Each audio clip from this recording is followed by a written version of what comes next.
Student, आज हम Mendel के सेकंड निष्कर्ष पर बात करेंगे। जो निष्कर्ष उनका था प्रबलता का नियम। यानी उन्होंने एक निष्कर्ष निकाला था ना। मेंडल ने जब मोनो हाइब्रिड क्रॉस कराया था, पिछले लेक्चर में हमने क्या किया, मोनो हाइब्रिड क्रॉस के बारे में सीखा था। उस मोनो हाइब्रिड क्रॉस के लास्ट में रिजल्ट में जो निष्कर्ष मेंडल ने दिया था, उसमें पहले दिया था अनुवांशिकी के कारक क्या थे, कि क्या कौन से कारण है जो लक्षण का अनुवांशिकीकरण हो रहा है, लक्षण का एक पीढ़ी से दूसरी पीढ़ी में ट्रांसफर हो रहा है। कौन सा फैक्टर, कौन सा चीज था, फैक्टर नाम दिया था जिसको मेंडल ने। उसके बाद हमने देखा था कि मेंडल ने प्रबलता अप्रबलता का निष्कर्ष निकाला था, डोमिनेंस और रिसेसिवनेस पर भी निष्कर्ष निकाला था, और एक निष्कर्ष और निकाला था पृथक्करण पर। जो प्रबलता और अप्रबलता पर निष्कर्ष दिया था मेंडल ने, उसको बाद में कॉलेंस नाम के साइंटिस्ट थे जो डिस्कवर किए थे मेंडल के वर्क। उन्होंने 1901 में मेंडल के जो प्रबलता का नियम था, उसको प्रबलता का निष्कर्ष था, सॉरी नियम नहीं था, मेंडल ने कोई नियम नहीं दिया, निष्कर्ष निकाला था। उन्होंने सिर्फ निष्कर्ष दिया था कि ऐसा ऐसा होता है प्रबलता और अप्रबलता का, डोमिनेंट एंड रिसेसिवनेस पर। लेकिन मेंडल के इस नियम को कार्ल कॉलिंस ने प्रबलता का नियम, जिसे प्रभाविता का भी नियम कहते हैं, के नाम से इसको लोगों को बताया। प्रबलता व अप्रबलता को प्रबलता का नियम या प्रभाविता का नियम के नाम से घोषित किया। ये किसने किया? कार्ल कॉलिंस ने। यानी जो मेंडल ने दिया था वो प्रबलता और अप्रबलता पर निष्कर्ष अपना दिया था, लेकिन इसे कार्ल कॉलिंस ने प्रबलता या प्रभाविता का नियम के नाम से घोषित कर दिया। ठीक, कॉन्सेप्ट क्लियर होना चाहिए। मेंडल ने सिर्फ अपना निष्कर्ष दिया था, नियम के नाम से घोषित किया था कार्ल कॉलिंस ने। हुआ क्या था, जब आपने देखा था एक लंबा पौधा था, लंबा पौधा, तो जो लंबा पौधा था उसको टॉल प्लांट कैपिटल टी से दर्शाया गया था, छोटा पौधा डॉर्फ प्लांट स्मॉल टी से दर्शाया गया था। मोनो हाइब्रिड क्रॉस मैंने डिटेल में वहाँ समझाया था, यहाँ पर हम उसकी थोड़ा व्यू लेते हुए जाएंगे। मैं न ग्रामीण बनाऊंगा न कुछ नहीं, F1 पीढ़ी में जो रिजल्ट आया था मैं उसको बता दूंगा। F1 पीढ़ी में जो रिजल्ट आया था निकल के, सारे के सारे आपके हाइब्रिड क्रॉस मिलेंगे। यानी सब के सारे पौधे कैसे थे, सारे लंबे पौधे मिले थे, लंबे पौधे मिले, वो भी कैसे थे, हाइब्रिड मिले। जब मेंडल ने फिर से कैपिटल टी और स्मॉल टी वाले के बीच में जब वापस सेल्फ क्रॉस गया, जब कैपिटल टी स्मॉल टी के बीच इन्होंने सेल्फ क्रॉस कराया, सेल्फ क्रॉस यानी सेल्फ पॉलिनेशन कराया, सेल्फ पॉलिनेशन, स्वपरागण। और यहाँ पर क्या कराया था, दोनों के बीच क्रॉस पॉलिनेशन हुआ था, cross pollination. Mono hybrid cross मैंने आपको डिटेल बताया था पिछले लेक्चर में यार। जब सेल्फ पॉलिनेशन हुआ तो यहाँ पर आपको एक कैपिटल टी बाकी दो hybrid capital T small T, एक स्मॉल टी मिला था। तो इस निष्कर्ष से, यानी या जो मेंडल F1 पीढ़ी पे सोच रहा था, ये कहता था F2 पीढ़ी, यानी जो मेंडल F1 पीढ़ी में जिसको मेंडल को जो लगा कि सारे लंबे वाले पौधे ही मिले, छोटे पौधे हमको दिख ही नहीं रहे, लेकिन वो छोटे पौधे आपको सेकेंड पीढ़ी में उभर के दिखने लगे। ये अब कौन सा था, छोटा पौधा, बाकी सब सब कैसे लंबे पौधे थे, लंबे पौधे वाले थे। यानी 3 लंबे पौधे वाले मिले और एक छोटे पौधे वाले। ये किसमें मिला, दृश्य रूप में, जीनोटाइप नहीं सॉरी फिनोटाइप में मिला, दृश्य रूप यानी फिनोटाइप, यानी फिनोटाइप में हमको ये देखने रिजल्ट निष्कर्ष ये मिला, फिनोटाइप में यानी दृश्य रूप में। बाहर से जब पौधे की बुआई की गई, जो सीड्स निकले उसमें देखने को मिला, जो पौधे जमे उसमें 3 आपके लंबे पौधे, एक छोटा पौधा। ये रेशियो था 3:1 रेशियो जो था फिनोटाइप का, ये रेशियो था। ये ऐसे 4 ही प्लांट थोड़ी ना और सारे प्लांट रहे होंगे, तो मेंडल ने रेशियो बताया आपको। अच्छा, अब खुद ही सोचिए, जो छोटे पौधे आपको इस पीढ़ी में F1 पीढ़ी में नहीं मिले, वो दूसरी पीढ़ी में मिले हमको, तो F1 पीढ़ी में क्या हुआ ऐसा, F1 पीढ़ी में आखिर ऐसा क्या हुआ? F1 पीढ़ी हमको ऐसा दिख रहा है कि छोटे वाले पौधे को दबा दिया गया है, वो अपना लक्षण नहीं दिखा पा रहा है, यानी वो अप्रबल नेचर का हो गया है।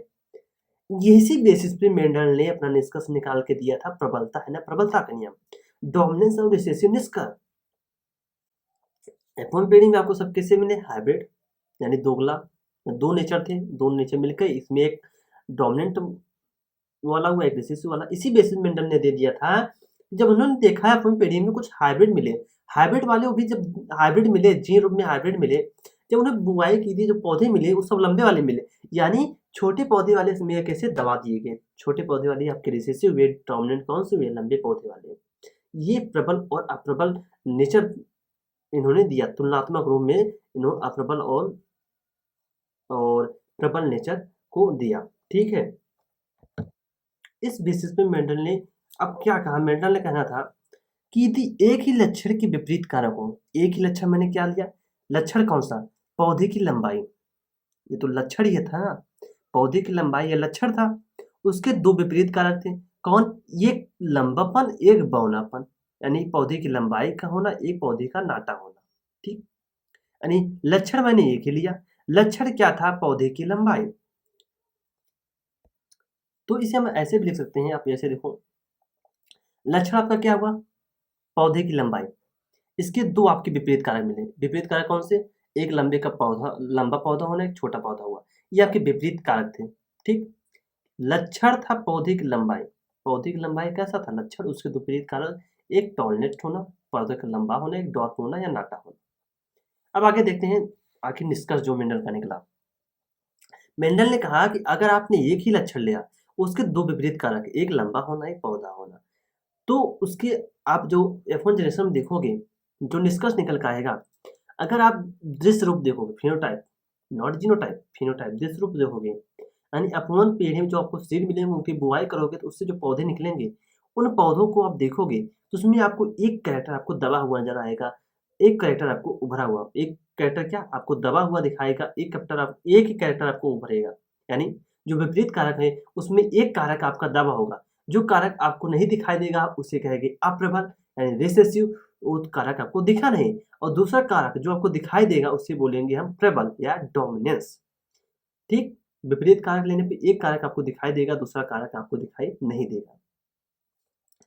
अब कहते हैं कि जो मेंडल ने आपको, ये इंपॉर्टेंट पॉइंट आपके लिए, बेहद इंपॉर्टेंट पॉइंट, कौन सा, जो ये निष्कर्ष मेंडल ने दिया प्रबलता और अपलता का, प्रबलता और अप्रबलता का, डोमिनेंस एंड रिसेसिवनेस का जो मेंडल ने निष्कर्ष दिया, ये निष्कर्ष मेंडल के मोनो हाइब्रिड क्रॉस, यानी एक गुण लिया था, जब मेंडल ने एक गुण लेकर क्रॉस कराया था, एक संकर क्रॉस कराया था, उसमें मेंडल को मिला था से, तथा F1 पीढ़ी में, बेहद इंपॉर्टेंट है, F1 पीढ़ी में मिला, F2 पीढ़ी में नहीं, F1 पीढ़ी से ही मिल गया, मोनो हाइब्रिड क्रॉस F1 पीढ़ी, बस इतना याद रखना।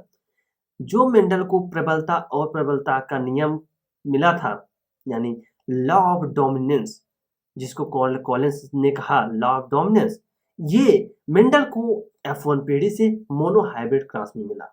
बेहद ही इंपॉर्टेंट क्वेश्चन है, फिर से नोट कर लेना, मोनो हाइब्रिड क्रॉस एक संकर क्रॉस से ही में, एक संकर क्रॉस में F1 पीढ़ी से मेंडल को प्रबलता और अप्रबलता का निष्कर्ष निकाला, मेंडल ने अप्रबलता और प्रबलता का निष्कर्ष निकाला।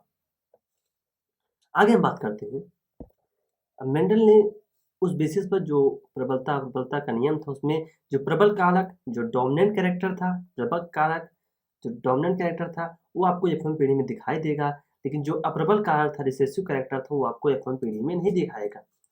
तो रिसेसिव कारक, अप्रबल कारक कौन था, पौधे का नाटा होना, पौधा का नाटा होना,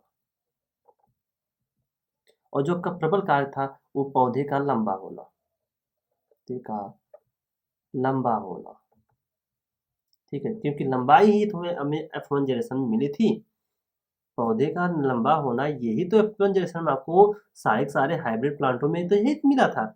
ये तो प्रबलता प्रबलता का नियम F1 जनरेशन में मोनो हाइब्रिड क्रॉस और दृश्य रूप में मिला था, जेनोटाइप में नहीं, दृश्य रूप में देखने पर हमको दिखाई दिया।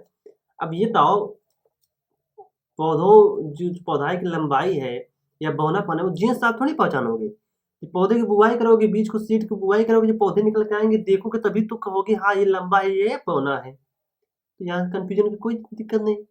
अब आगे बात करते हैं वो पॉइंट्स जो प्रभावता के नियम के कुछ पॉइंट्स हम देखते हैं। अब हम उन पॉइंट्स बात करेंगे जो प्रभावता के नियम पर जो पॉइंट्स दिए गए मेंडल द्वारा उन पर बात करते हैं। तो लॉ ऑफ डोमिनेंस में पॉइंट से पहला फैक्टर अकॉर्डिंग पेयर, मैंने आपको पहले बताया फैक्टर जोड़े प्रेजेंट होते हैं जो डिस्क्रीट यूनिट में लक्ष्यों का निर्धारण, यानी जो आपके डिस्क्रीट यूनिट में होते हैं, जो फैक्टर होते हैं वो फैले हुए थे डिस्क्रीट यूनिट में, कोई फैक्टर किसी में भी जा सकता है। कैपिटल टी आपने स्मॉल टी जब शंकर का आया था मैंने दोनों पॉसिबिलिटी दी, कैपिटल टी स्मॉल टी, दोनों स्मॉल टी, एक कैपिटल टी किसी भी स्मॉल टी के साथ जा सकता है। यानी जो फैक्टर होते हैं वो डिस्क्रीट यूनिट में फैल, डिस्क्रीट यूनिट मतलब फैलना, किसी के भी साथ कोई भी फैक्टर जा सकता है, तो इसमें कोई दिक्कत नहीं। कैपिटल टी वाला, एक कैपिटल टी वाला दोनों कैपिटल स्मॉल टी वाले किसी से भी फ्यूज कर सकता था, आपने देखा था। इसलिए हम पॉसिबिलिटी ढूंढते हैं, प्रोबेबिलिटी ढूंढते हैं, तो क्या उसमें हो सकता है इसको ढूंढने की कोशिश करते हैं। रहता है ना, जेनेटिक्स होता है वो संभावनाओं का खेल है। पूरी जेनेटिक्स में हम संभावना ढूंढते हैं, कौन कौन से संभावना हो सकती है, किसको क्या पता हमारी बॉडी के अंदर क्या होने जा रहा है। क्या तुम्हें पता है तुम्हें लड़का ही होगा? नहीं, लेकिन हम संभावना ढूंढते हैं या तो लड़का होगा या तो लड़की होगी। वो बीच वाला कॉन्सेप्ट छोड़ दीजिए, एक्सेप्शन वाला। मेनली क्या होता है, या तो लड़का या तो लड़की, दो ही तो कॉन्सेप्ट आने वाले हैं। तो पॉसिबिलिटी हम ढूंढने की कोशिश करते हैं। बाद में कहता है मेंडल ने कहा अगर कोई फैक्टर आपने लिया वो आसमान जोड़े हैं, जैसे आसमान जोड़े की बात करें कैपिटल टी स्मॉल टी, ये कैसे हैं आसमान जोड़े हैं, आपको एक समान दिख रहे हैं? नहीं दिख रहे हैं। तो आसमान जोड़े में हो तो उनमें से कोई एक दूसरे पर प्रभावी या डोमिनेट करेगा। तो जाहिर बात है या तो ये कैपिटल टी डोमिनेट करेगा या तो स्मॉल टी डोमिनेट करेगा, कोई एक ही डोमिनेट करेगा। जो डोमिनेट करेगा वो डोमिनेंस प्रबल होगा, जो डोमिनेट नहीं करेगा वो रिसेसिव होगा, अप्रबल होगा। तो लंबे वाले पौधे आपके डोमिनेट किए थे, यानी कैपिटल टी वाला डोमिनेट किया था, यानी कैपिटल टी क्या होगा आपका? प्रबल होगा। स्मॉल टी वाला लंबा जो छोटा पौधा है F1 जनरेशन में आपको नहीं दिखा था, लेकिन F2 जनरेशन में आपको फिर से दिख गया। F1 जनरेशन में नहीं दिखा, F2 जनरेशन फिर दिख गया। इसका मतलब जो आपको छोटे पौधे वाले थे, स्मॉल टी वाले थे, क्या अप्रबल नेचर के थे, रिसेसिव नेचर के थे, जो F1 पीढ़ी में आपके दब गए, लेकिन F2 पीढ़ी में वापस निकल के आ गए। अब नेक्स्ट पॉइंट कहते हैं मेंडल ने के बाद अनेक साइंटिस्ट रहे हैं, मेंडल के बाद अनेक वैज्ञानिक ने अन्य पौधे डिफरेंट प्लांट में, कोई एक फिक्स पौधा नहीं लिया, अलग अलग पौधे लिए। मेंडल ने केवल मटर प्लांट को यूज किया, इन्होंने दूसरे पौधों का भी यूज किया। उन्होंने अपने प्रयोग में पाया प्रबलता की मात्रा, जो प्रबलता में मेंडल ने कहा कि F1 पीढ़ी में सब लॉन्ग है, सभी लंबे हैं। F2 पीढ़ी में 3:1 का रेशियो आया था, माने 3 आपके लंबे थे, एक छोटे पौधे थे। लेकिन जो और साइंटिस्ट थे उनको ऐसा हमेशा ऐसा उनको मात्रा, प्रबलता की मात्रा हमेशा ऐसा नहीं मिली। ऐसा भी हुआ, कभी ऐसा हुआ कि जो प्रबल नेचर के थे वो पौधे आपको कम मिले। ऐसा भी हुआ कई बार इनके साथ कि रेशियो मेंडल के जैसा नहीं था। उस बेसिस पर जो साइंटिस्ट है उनको डिफरेंट उनको विभिन्नताएं मिली, अलग जो मात्रा थी प्रबलता की वो अलग अलग मिली, जिसकी वजह से जो आधुनिक वैज्ञानिक थे उन्होंने मेंडल की इस लॉ पर ध्यान नहीं दिया। मेंडल की इस लॉ को वो फिजूल का समझने, मतलब गलत समझने लगे, ऐसे सोचो। मेंडल के इस नियम को निरस्त करने की दृष्टिकोण, मतलब अब ये आधुनिक साइंटिस्ट सोच रहे हैं मेंडल के इस नियम को खत्म कर दिया जाए, निरस्त कर दिया जाए, उनकी ये सोच है। क्योंकि जो मेंडल ने किया था वो एग्जैक्ट उन्होंने बोला था कि जो प्रबलता है 3:1, ये सेकंड पीढ़ी में आपको दिखेगा। पहली पीढ़ी में सभी लॉन्ग, लेकिन डिफरेंट वैज्ञानिक जो आए उनको कुछ और मिलने लगा, डिक्टो मेंडल की तरह नहीं मिला, इसलिए इसको खत्म करने की सोच वैज्ञानिकों में आ गई। इसी के साथ जो आपका लॉ ऑफ डोमिनेंस था ये खत्म होता हुआ। अब नेक्स्ट हम लेक्चर में बात करेंगे लॉ ऑफ सेग्रीगेशन, पृथक्करण का नियम, जो मेंडल का जो निष्कर्ष था उसमें भी लॉ ऑफ सेग्रीगेशन था, जिसको बाद में लॉ ऑफ डोमिनेंस कॉलेज ने ही बनाया था। तो हम बात करेंगे नेक्स्ट लेक्चर में क्या, सेग्रीगेशन, पृथक्करण के नियम के बाद। तो इस लेक्चर में हमने ये लॉ ऑफ डोमिनेंस सीखा, इसके नोट्स आपको डिस्क्रिप्शन बॉक्स में मिल जाएगा, वहां से आपको लिंक मिलेगा, जाके आप डाउनलोड कर लीजिएगा। ठीक, थैंक यू, धन्यवाद।